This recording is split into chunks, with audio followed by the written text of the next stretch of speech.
Hey, what's up guys, Sir Emanon here, back with another episode of Rose 1000 DuelingBook Rating. This time we're going to be mixing it up a bit. I'm actually going to be playing a Dragon Link build, which is going to be not quite like the Dragon Link FTK that I'm sure you guys have seen by now, that one LCS number 4. But this is kind of like my own little like twist on it. So when the Toon Chaos cards got revealed, like Chaos Space and the Chaos Creator and stuff, I kind of like sat down and tried to like theory a build. So this replay is a little bit old. It's from the first day of Toon Chaos being legal in the TCG on DuelingBook. So it's like pretty much a day one build. So it's definitely not optimized, but I found it to be pretty fun. And I wanted to just make it more of a board building style of deck as opposed to, just actually FTKing people, because, I didn't really quite figure out a way to FTK.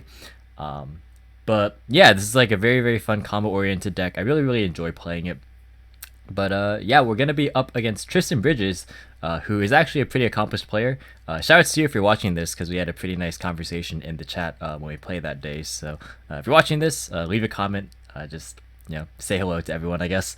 But yeah, he's going to be on Adamancipator, so this is kind of a die rolly matchup, considering that I personally was not playing any hand traps in this particular build. I know actually that the FTK has room to play somewhere around like 11 to 12 hand traps.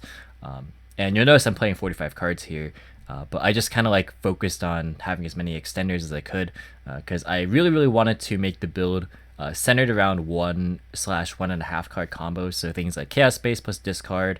Doesn't even have to be a specific discard like Router or like Dragon Roar, like a lot of people have been doing, or like Safer to 1 card combo, Black Metal Dragon to 1 card combo, with like a discard maybe here or there. But anyways, enough of me rambling here. Let's just go ahead and get into the replay. You guys saw that I actually won the rock, paper, scissors here. So of course we're going to be opting to go first. And Tristan actually happened to open Nibiru, so a lot of Adamancipator builds are playing more hand traps, just because I feel like they're necessary in this format. I found myself in like a lot of the decks I've been playing on DuelingBook, just, cramming into at least 12 hand traps, with the exception of this deck. But yeah, I feel like, it's just kind of necessary to combat, decks like this, decks like Synchro Eldritch, and like, everything that is crazy that's running around. But the opening hand here is pretty good. We have access to both of our 1-card plays in Safer and Chaos Space. I think I mentioned Black Metal Dragon as well, but that's another 1-card play. So yeah, this hand has quite a bit of extension as well. So we can actually play through this Nibiru here. So starting off, we're going to go with Safer to search our Collapse Serpent. I decide like to hold on to Chaos Space a little bit, just because I like having Chaos Space for potential follow-up plays, like playing through hand traps is nice. If you manage to hold it for your entire turn, you can like use it next turn to search things like Levianeer, especially if like, if you happen to have light monsters still in hand, or you can just like, use it at a later point, and that's fine as well.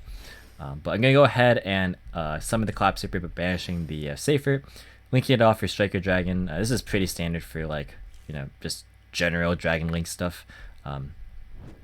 So my combo is going to be quite different from the FTK build. If you guys have not seen Tristan Pugh and Gabriel Netz's combo video, I would recommend checking it out. I'll leave a link down in the description below if you guys have not actually happened to see it. But yeah, we're going to go ahead and trigger both Striker and Collapse Serpent for Brute Sector and White Dragon Wyvern Burster. And here I decided to actually just use a Chaos Space, because I feel like getting the value out of it is really nice. After I summon the Wyvern Burster, that is.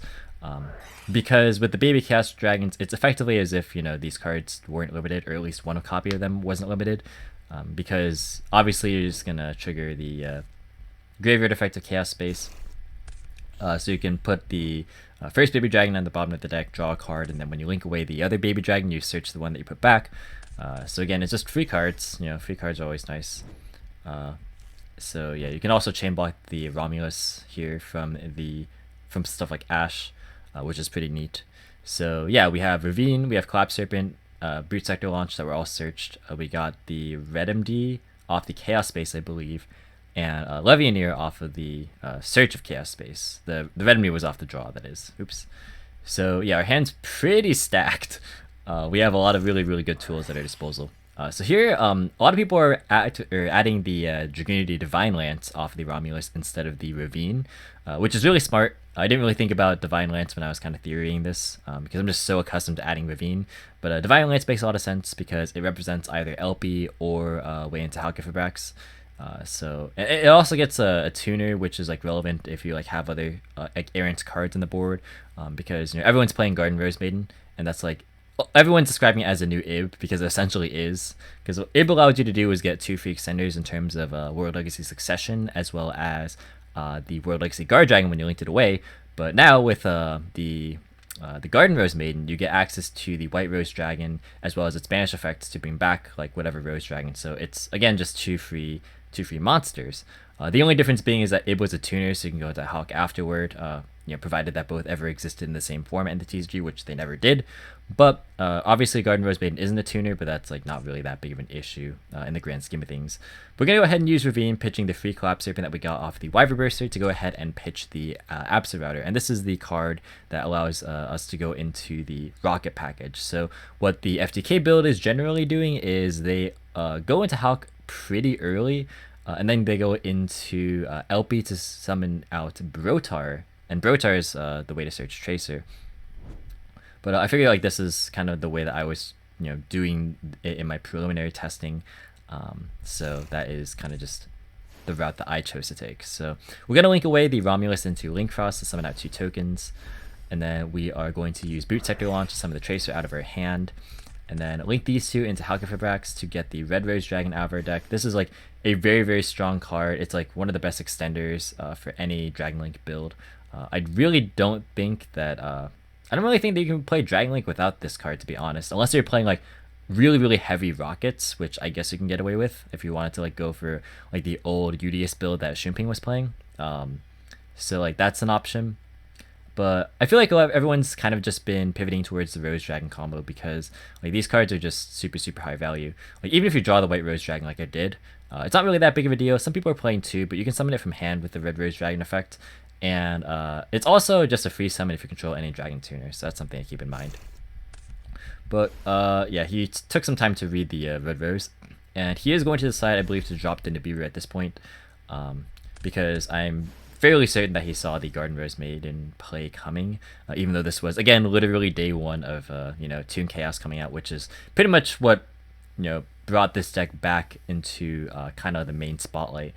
Because like the deck had access to the same plays. Obviously, Chaos Space doesn't offer anything new in that department, but just having 3 extra starters is crazy. And it's such a good starter at that because it replaces itself and it gets you like so much more value again with the Baby Chaos interactions. But we're gonna go ahead and summon our Olivioneer that we picked up off the Chaos Space earlier and just shuffle a card back into his deck. So he has less cards to work with, even if only slightly. But getting the Analyzer is pretty relevant here. So go ahead and make the Protector Whelp the Link 2. This is like a really, really important card. There are certain lines of play where if you have like LP on the board, or sorry, Link Cross on the board, excuse me, and like a dragon, you can link the dragon into LP underneath the Link Cross. And then if you have another extender, you can link the Link Cross and whatever extender into the Protector Whelp because it's a dragon with generic materials and these really, really good arrows. So you have the configuration of LP that you actually see in a moment here because I have World Legacy Guard Dragon, but yeah, like this card's really, really important for just playing through certain hand traps. Also, it's kind of neat because like when you go second, you can actually send the Destruction Sword card, which is pretty cool, just to like get that brick out of your deck. So yeah, we're gonna go ahead and bring it back a Tracer, I believe, off of the World Legacy Guard Dragon, and then we're gonna make LP with it, and then we're going to move the LP with the World Legacy Guard Dragon, which is obviously going to allow for the arrow configuration that we want. And this is what I was talking about earlier. If you have the Link Cross with the LP placement, you'll have this exact sort of alignment with arrows, right? So that's why this card is really, really important, and I think you have to play it.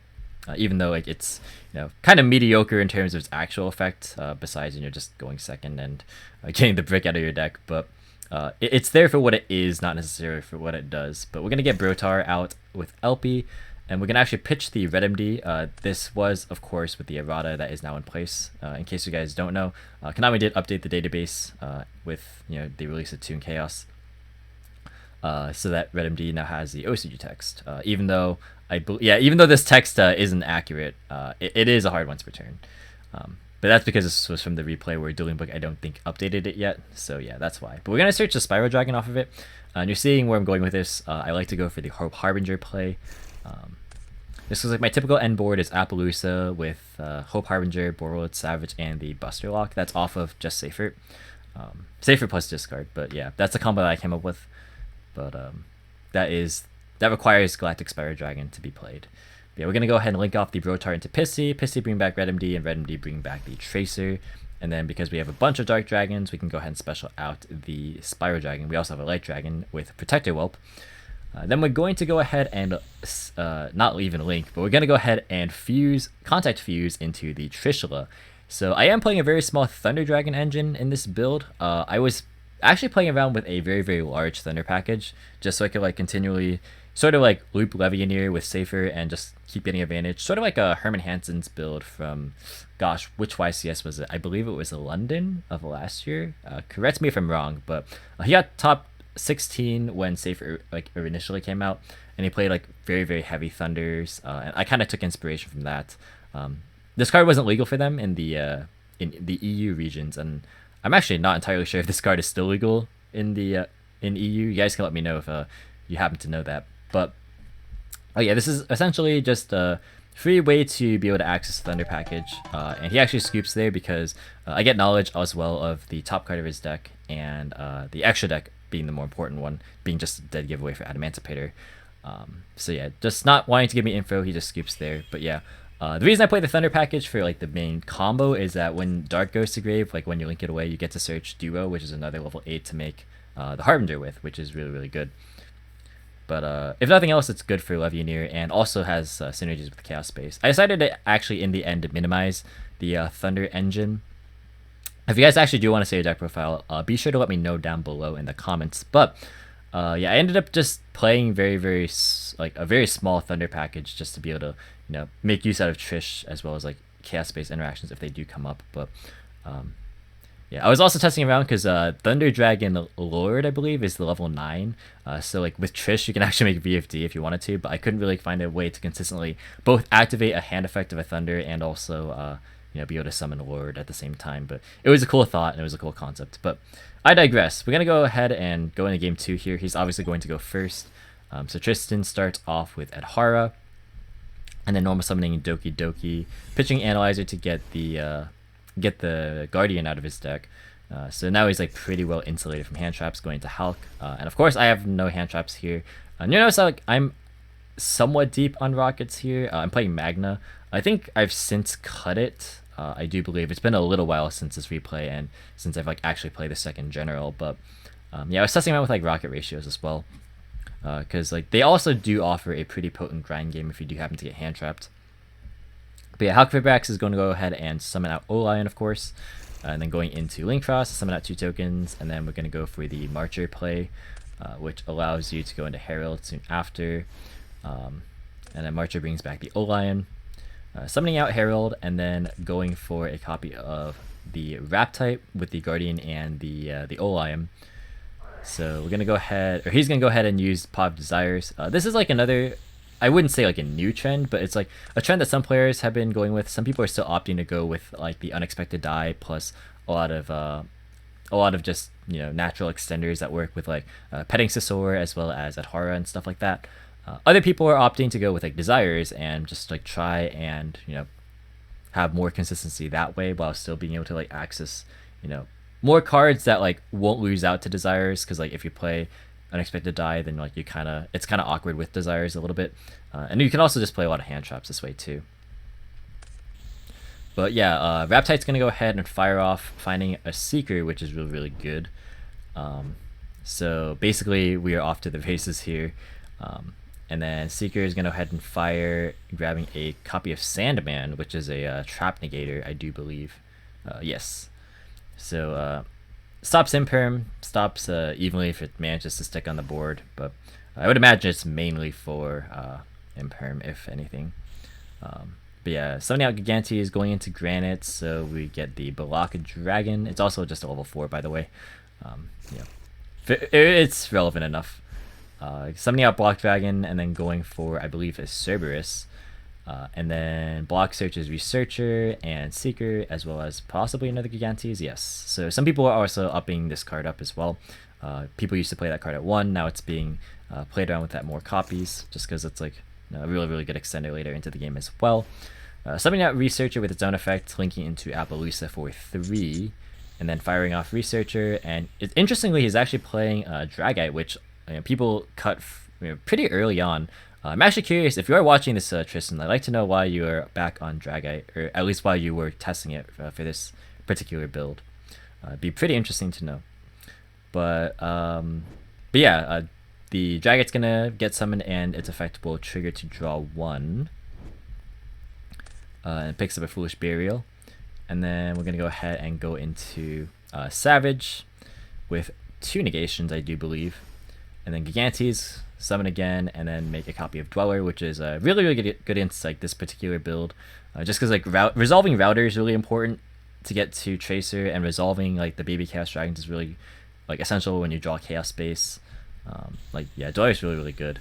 But yeah, summoning out the Block Dragon, and actually I kind of want to see if Destruction Sword was banished, or if he is even yeah it was banished. So that is why it is not on the board right now. Yeah, still, this is a very formidable board, and I don't really have a good answer to it. I activate Chaos Space, forgetting about Herald, and then he points it out, and I'm like, oh yeah, right, I can't activate this. So yeah, no point in playing that out. I have Foolish, which obviously also loses to Herald, and like nothing I do will play through that board. So like I said earlier, it is kind of die roll dependent. But all things considered, it's at the very least a showcase of what this deck does. That's just kind of like how this matchup would go in like a lot of case scenarios. You just kind of play out the hands and hope that things go well, because it's not going to be a whole ton of grinding unless hand traps are involved. But yeah, our opening hand for game 3 is very solid. We have Quick Launch, which is like one of the better extenders, and we drew Chaos Space again, which is just insane. I like opening Black Metal as well, just because like it's a really nice sort of a way to chain block Striker Dragon, which is like actually really important in this particular build to resolve. But yeah, we're gonna go ahead and activate Chaos Space first for a copy of Wyver Burster. But this also chain blocks, so I mean it's like the same thing, right? We're gonna go ahead and link off Striker Dragon to grab ourselves Collapse Serpent from Wyver Burster, as well as the Sector Launch from the Striker Dragon. And then we are going to summon the Collapse Serpent, trigger Chaos Space, draw a card. We pick up Brotar, which is like, it's like fine. If nothing else, it contributes to a grind game, which is good. And then we can chain block, of course, with the Romulus. Or we can chain block the Romulus, excuse me, with the Wyver Burster.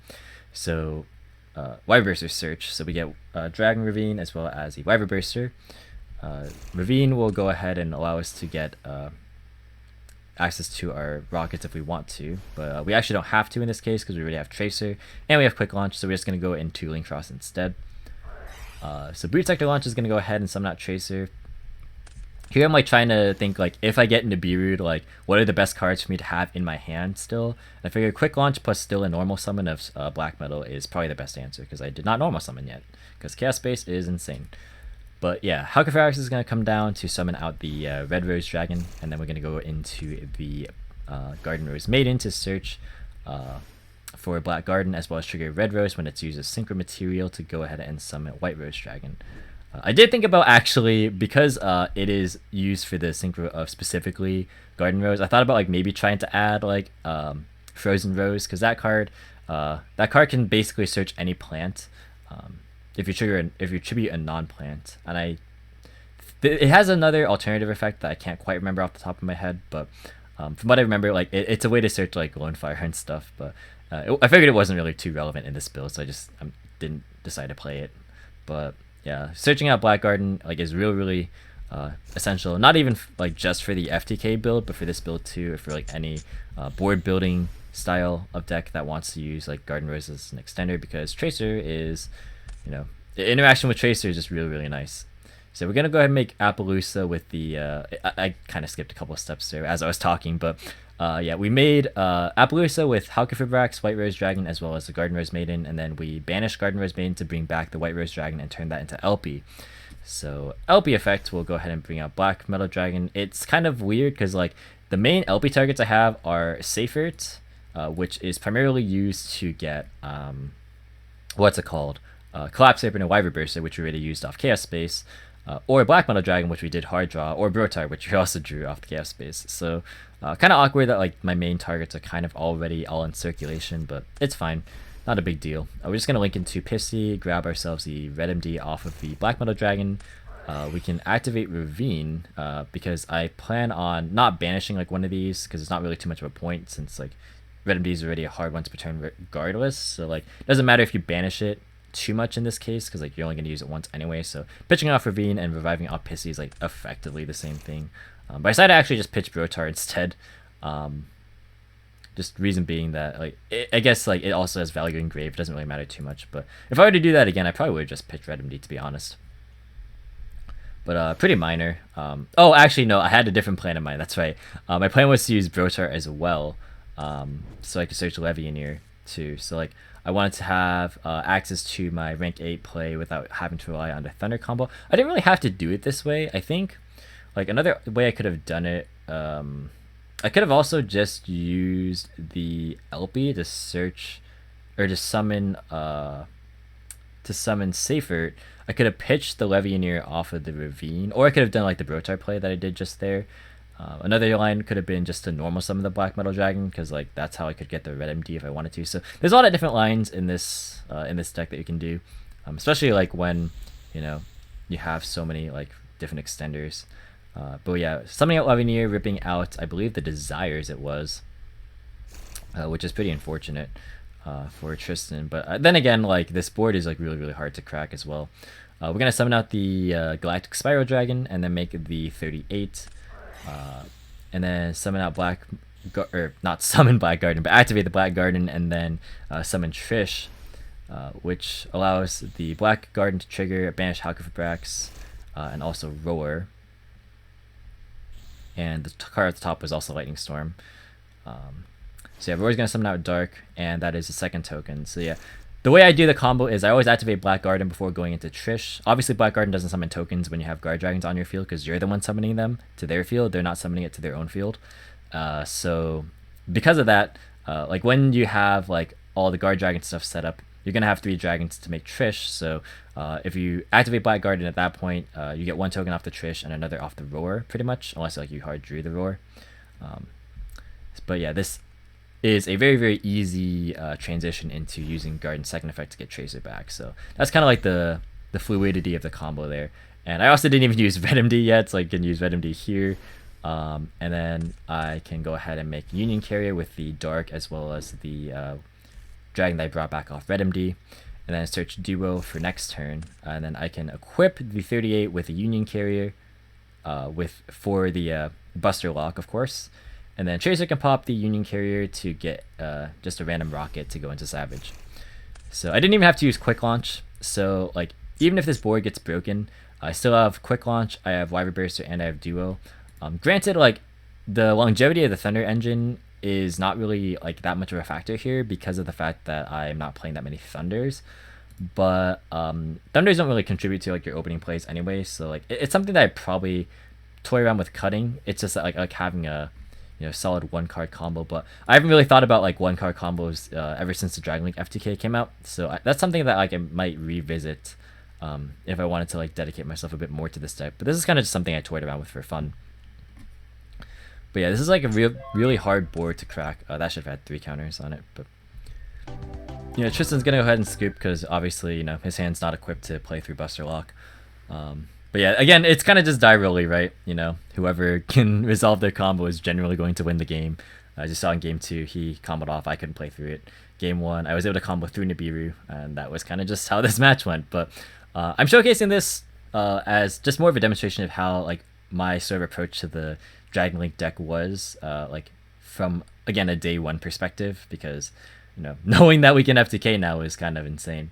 But yeah, let me know what you guys think. If you guys want to see like more Dragon Link stuff in general, if you guys want to see like a deck profile, if you want to see me try out the FTK build, if you want to see just a plethora of different things, just again, always leave comments and stuff like that because I always read them. But that's gonna do it for this video, guys. Thank you so much for watching. Hope you guys enjoyed. If you did, be sure to leave a like as well as any thoughts or feedback in the comment section down below. Feel free to subscribe for more informative and competitive Yu-Gi-Oh content. If you want to, you can follow me on Discord, Twitter, or Twitch. All 3 links in the description down below. And once again, thank you so much for watching, and until next time, I'll catch you in the next video. See you guys!